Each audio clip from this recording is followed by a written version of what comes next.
So I wanted to start off with this blind item because this is scary, and it's about Miley Cyrus. This A- list winner from the Grammys last night has been around since she was a kid, Hannah Montana. She had a security guard with her who was next level, carrying a fake arm holding an umbrella so that he could get to his weapon more easily. It makes you wonder if she has some kind of stalker who is a credible threat. Well, light bulbs went off because we've talked about her stalker, and he is a credible threat. He's been locked up. He's broken into her home. He sends her letters. He is scary. If you guys look at this picture, you'll see that the prosthetic arm is longer than his real arm. It's pretty stiff with the finger pointing forward, holding an umbrella. This person asks a great question. Why would he need a fake arm? Well, this fake arm would just like kind of, look like it's holding an umbrella, when in fact his real arm would be in the jacket holding this weapon, like having his finger on the trigger, because I guess Miley is in such danger. Now here's some footage of her walking down. You can see that I guess his arm does appear longer, but I felt like I spotted a tattoo on his hand. Take like a look like right here. Like, why would a fake arm? Is there a tattoo? Or maybe that's just a shadow. Let's watch that one more time. So, the arm actually does appear pretty stiff. Maybe the umbrella is very heavy, but the other arm would be like, I guess, within the jacket and ready to protect her at any moment. Kind of scary. And to be honest, I would be concerned if this security guard could like sneak that in so easily. I feel like there probably shouldn't be any like weapons on the premises of an award show. Seems like there's a lot already going on. Adding like some, weapons into the mix isn't going to help. Now, I think we can all agree that the rapper Drake is a little bit of an attention whore. And this blind item reads, the former wheelchair actor, which he will never live that down, leaked a video of himself. If you guys were on Twitter recently, you would have seen that there was something trending. An attempt to steal the shine away from the R&B Legends tour announcement. Drake, is extremely competitive and believes that he is tracking better with women than Usher is. So essentially, Drake leaked a video of his weenie to try to trend, which he did, and to make the news about himself opposed to his buddy Usher, who is now going on tour. Not really a buddy at all, because Drake wants all the attention and wants to do better with the women. In reaction to his weenie shaking clip, this person wrote, he knows everyone was just laughing because it really was like a little elephant waving its trunk around, so long as he doesn't mind people laughing at him, I guess. Another person writes, look, Drake, you're good, but dude, you are no Usher. Now, come on, dude, give respect to the legacy of Usher. Sit back and enjoy the Super Bowl halftime show. Now, I think Drake enjoyed this extra attention that this video got. Also, like, who is he taking that for? Like, why was it taken? In the clip, a man who appeared to be Drake, undressed from the bottom down, began touching himself while sitting on a bed. The headboard of the leaked video seems to match the one that Drake has on his $220 million private jet. He was asked about this video by popular streamer Aiden Ross. I almost said Adam Ross. I actually do know who Aiden Ross is because I always see him like causing chaos on the internet, which that's all I know. I guess Drake and Aiden are on talking terms, or at least texting terms. So he sent him a voice note and asked him like, what is going on with this video? You're blessed with your voice. You're blessed with performing. You're blessed to be you. You're blessed to be number one. But you're also blessed to have a fucking soul. I said Bro, it. we literally, I said it to him. Oh, he just texted me. He put like 8 laughing emojis. He doesn't care? Yeah. Shit, I wouldn't either. If my shit was like that, well, God, I wouldn't care. Yeah, bro. Chat. He said this might be my next album intro. Oh, great. Well, hey, at least he made the cut. Oh, Drake. Oh, Drake. What will he do next? Let's go ahead and talk a little bit about Taylor Swift. I feel like every single piece of media has to include Taylor Swift. And, yeah, I don't know how I feel about that yet, but after the lashing online the A-list singer got for ignoring one of the true legends, You knew there would be some photo taken during the night of the singer hugging the legend. It just took under 3 hours to get it done. And essentially they're talking about the Grammys. A lot happened at the Grammys. And there was a little bit of like tension between Taylor Swift and Celine Dion, which is like a beef I did not see coming. When Taylor got onto stage to see Celine, they had an awkward moment. I think Taylor was trying to make up for her criticism that she hadn't put like respect on Celine's name. This person wrote, Taylor draped over Celine Dion like she owned her, lacking reverence. It was such an awkward pose. Another person wrote, she was hanging on Celine the same way she hangs on her boyfriend. Weird posing. Another person wrote, in that moment, she accepted the Best Album award and she praised Lana as an inspiration and ignored Celine. I lost all respect I ever had for Tay-Tay. So awful. Another person wrote, that hug photo looked so forced. Celine looked super uncomfortable. And I don't really understand. I mean, I can understand like the hierarchy and legacy of like the pop world and the music industry.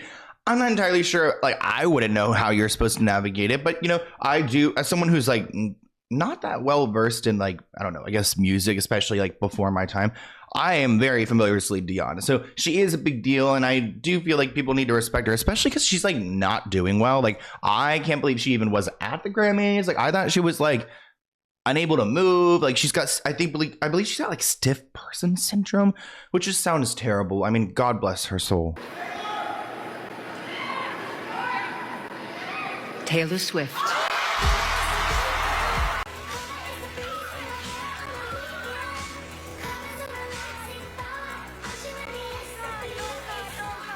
Let's take a good look at that last bit one more time. So you see her going on with Lana, which poor Lana, the first time she's like on the Grammy stage, it's not even for her own work. I'm like, Lana is my #1 favorite artist of all time. If you guys, I think I've made that clear. But look at this interaction. Like, it is very just like grab a word, not even looking at her, like peace. It does look super awkward. Even Celine's like, okay. Now, everyone was talking about this awkward moment, and we see that Taylor Swift is hugging Celine Dion backstage, trying to make up for what had happened. Which maybe like Taylor was on some like crazy like high of like, oh, I just like broke records in the Grammys. Like, she's, I guess, like on paper considered like the most successful person out there, in the industry. So maybe she just was like so out of it that she couldn't even really, figure out what she was feeling in that moment. But at the same time, it's not like her first rodeo. It's like her 4th award winning this category. So it does seem a little bit dismissive. This person wrote, Taylor not even acknowledging Celine Dion is not sitting right with my spirit. Another person wrote, girl, that is Celine Dion. But of course, we did get a photo to make up for everything. Here it is. And yeah, I guess it's cute. Okay. Celine does look like a little bit like, oh. Also, that's such a big jacket. I wonder if she was cold. Like, when I saw her presenting, I was like, no one else has like a big jacket on like that. Maybe like part of, I don't know what stiff person syndrome does, but I get cold just normally. So I don't know. I'm sure she was cold. Another moment that caught people off guard at the Grammys was seeing Lizzo, Miss Bully Lizzo, who's got like lawsuits building up. At an after party, this A- list singer and former winner got the cold shoulder from more than a few guests. So, I mean, it wasn't even the Grammy stage that people were like, Lizzo. It was also the after parties. Her reputation has tanked since the allegations of misconduct. Now, you guys know Lizzo as the body positivity queen, like the girl's girl, but we heard some really damning allegations from her staff, and it sounds like she's like fat phobic, which I'm like, okay, make it make sense. She's a bully. She's harassed them in inappropriate ways. And Lizzo's taking the approach of deny, deny, deny until the day you die. And she hired the shadiest lawyers to try to just dismiss this case, discredit her employees. And she even like submitted a complaint to the judge saying like, I want this case gone. And the judge looked at it and said, no, it's going forward. So now Lizzo's going to have to explain herself in court. You guys know Hollywood is full of criminals and lawsuits. And I feel like nowadays, like it's normalized, but it's becoming a little less like accepted to where I feel like if you do get wrapped up in this, like partners are going to say like, no, like why am I going to entertain you when you are a problem? This person wrote, Lizzo needs to stay away longer. Another person wrote, she did it to herself. 1, by acting that way. 2, by building her career on being different and empowering other women. Everyone expects it from Rick James, etc. No one expects it from the self-proclaimed girl's girl. So Grammys, what are you doing? Why is Lizzo on your stage when she's got these harassment lawsuits?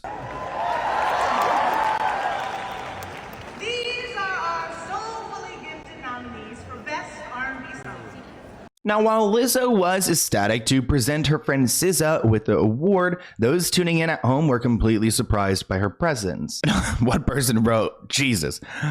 Shout out to the Grammys for allowing Lizzo to present an award mid SA charges. Great work, guys. Hashtag no accountability society. Now, remember, just last year in August, we learned that she fostered a hostile work environment and promoted religious harassment, disability discrimination, not okay, and other types of inappropriate harassment. She kept a low profile for a while, but then we saw her on the red carpet in November for Beyonce's Renaissance Tour documentary. We also saw her hang out with the Kardashians, but now she's on the Grammy stage and she's acting like nothing is going on. And the problem with Lizzo's case is it's becoming like a class action situation where a lot of other employees, not just dancers, but stylists and people who have been wronged by her are coming together as a collective to take her down. I would be scared. Lizzo came out to present at the Grammy Awards, and I mean, rightfully didn't mention anything about the lawsuits against her. However, just because she didn't mention it doesn't mean that I won't, because ladies and gentlemen, we have an update. Former wardrobe stylist filed her own lawsuit with similar claims, and to that Lizzo did not respond. So here's what's new. Theme of saying this is all false, her team tried to get the entire case dismissed. That request, however, has been denied. The LA judge did toss a couple of the dancers' allegations, including being fat-shamed, the nude photo shoot, and the dancers being put on hold while not on tour. All of the other claims remain. That's sexual, religious, and racial discrimination, demeaning visits in Amsterdam and Paris, false imprisonment, and assault. But Lizzo's team, and this is so funny to me, said Lizzo is so grateful to the judge for seeing through much of the noise and recognizing who she really is. A strong woman who exists to lift others up and spread positivity. We plan to appeal all of the other elements that the judge left in, and are confident we will prevail. I wish I had Lizzo's confidence, but let's talk about Katie Price. She is an A-list reality star, well, a former reality star, who also got naked for a living, has been reduced to fulfilling the kinkiest of fetishes for men in order to make a buck. Okay, let's talk about Katie Price. Now, if you do a quick Google search, this is what you are working with. Her name is Katrina Amy Alexandra Alexis Price. How many? 1, 2, 3, 4, 5 names. She is from the UK. She's got a few children. Oh, Princess Tiami, Crystal, Esther, Andre. Wow, these names are stressing me out. I'm like getting itchy. Now, Katie Price is one of these people who like to show off everything they have, yet they didn't really, buy it because now the government is coming out to take away half a dozen cars. This person wrote, Katie Price is repulsive. She literally hit nightclubs drugged and drunk with a full pregnant belly. The poor young man is all sorts of disabled from it. Oh my God. Her kid, she went to the club on drugs and drunk, and now her kid is, I don't know which kid they're talking about. What? Wow. Well, the bailiffs are showing up to her mucky mansion to recoup a bunch of money that she owes to her ex-husband, Alex Reed. So he's coming after her. In 2019, the former cage fighter who was married to Katie for 2 years between 2010 and 2012 won a legal case and £250,000 after the former loose woman allegedly leaked an explicit tape and photos of him online. I can never imagine leaking, a tape or photos of someone that is so personal and private and disgusting, and like that's why I don't even take photos like that, because I'm not trying to have that stuff on the internet. But Katie Price has made her life so public and entertained so many people with her problems that it's kind of created like a shit show that people can't stop watching. It's like watching a train wreck. Can I ask about the bankruptcy hearing? Is that something you feel people just generally in life have to go through? I think so many people, you shouldn't be ashamed if you have a bankruptcy, because for different reasons, people go into a bankruptcy. I went through a really, really tough time the past 3 years, mental health and this and that. And when you go for that. You know, you might get bills through and you put everything to the side because you can't cope with anything. And I'm proud that I've come to the other end, and it's life, isn't it? Sometimes you have to face these things, but I'm happy and I'm in a good position, and it is what it is. So her ex-husband Alex sued her for distributing private information, some of it being intimate. The mother of 5 was accused of playing an explicit video clip of Alex to a TV audience while filming an episode of Celebrity Big Brother. Wow, so she was just showing, she had this video like right up on her phone to show these people. Katie is the type of person who claims that she makes about $40K a month, but looking at the legal documents, she definitely isn't. And she was like in like millions of dollars in debt. So really, she screwed herself over with this one. Katie has been trying to save her $2 million West Sussex home, better known as Mucky Mansion. There's going to be a hearing in April where the court will decide if they need to sell it to pay the money that she has been in debt for. She's also avoided a prison sentence on numerous occasions, the latest in June when she admitted to breaching a restraining order against her ex-husband's fiance. And of course, Katie has not necessarily acted with class when it comes to her appearances in court, saying just send me off to prison, which really, lady, I mean, who's going to take care of your children? I mean, if she's out here doing drugs and partying while pregnant, then I feel like maybe anyone else would be better than her. Katie Price has begged to be sent to prison after becoming fed up with appearing in court. The 45-year-old is set to appear in front of a judge next month to answer questions about her £3.2 million debts. Speaking on the Michelle Visage Rule Breakers podcast, she said, "I'm so threatened with court letters, and I've been to court more times than I've had hot dinners lately. I'm not scared of court anymore." She went as far as saying she would be able to make money out of going to jail. I hope you guys enjoyed our second installment of Blind Item Breakdown. Let me know what you guys think in the comments below. There are so many more items that we're going to be diving into this year every Thursday on this channel. Until next time, I'll see you guys in a new video soon. Bye, guys.